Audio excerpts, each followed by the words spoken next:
Hey madoda, nakuwe kusengenzeka mntasekhaya. Kusengenzeka mntasekhaya. Naku nathi sikwazile ukwenza lokho. Ngitsho nje umsebenzi nomahlale. Sikona ukufunda sifundele qha ke ukufunda does not assure ukuthi ufumana umsebenzi. Kwafike mina it's not nokuba ngaba ndiyawufuna ndiwufuna umsebenzi. Anamlungu ongandi afford hlobo enhlakaniphe ngalo. So ifront lena ayi back view le. Khona umnyango ongale, ungena kulo mnyango ongale base kitchen. Kule veranda. Nandi flat obethe ufuna iflat. Nandi flat. Ungayenza ngo55,000 labor and material. Izitshena zingabe zo 800. Kuleni izitshena zingabe zo 3,000. 2,000 ama-festile ndiwazi. Sliding door esasase main bedroom. It's 4.8. 4.8 imoto le eyadura siya kuza nemali wami lo. Size ngapha front apha folding door le nama side lights. Ama side lights sesifestile ezehlayo. I-side light i1 it's 2.8. Then i-folding door it's 9 cash build.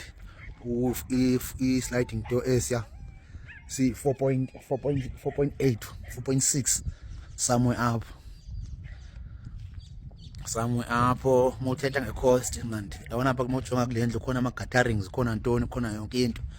So mina ngizawuthi mhlawumbe endilungise u500,000. So wena mhlawumbe ungenzeka ungayenzi ngolu hlobo endiyenze ngalo mna, and even imaterial yakho ungayifumana endaweni ndiyifumene kuyo mna. So mina uthi hayi kungani ungena kanjani ke ngoku apha endlini yakho? No, apha singena ngathi ungena ezulwini apha. Hayibo jo. Tada. Ngathi ungena ezulwini. Singena apha efront ku folding door, ungena ngathi ungena ezulwini. This is folding door. Ivuleka kanje. Hayibo. Can see. Hayibo. Vuleka kanje. Nali izulu la. Ivideo le full yendlu. Okay. Nali kitchen it was 44,000 i-material, then i-labor was 18,000. Ngapha TV stand was 16,000, then i-labor was 4,000. Nanzi i-main bedroom. This is how the main bedroom looks. Nanzi main bedroom. Okay, siphume main bedroom. I-bedroom yesibini le. Hayi ngihamba ne-room lendlu yakho ndikhathele lo mibuzo. Lena ile nto zembe nisayithengela ibhedi, i-bedroom yesibini le. Hayibo. Sisuke apho.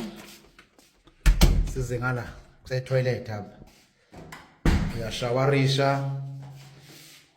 Uyatoileta. Nasi isipili uyazibuka. Siphume apho. I think iphelele ke ngoku. So indlu estimate ka 500,000 usengashoda usengaba no change mawuthi ufuna uyenza ibenhle izulu. Oh ile room leya ile room ehlala khona uThixo noMatewu. Nakuwe kusengenzeka mntaka baba.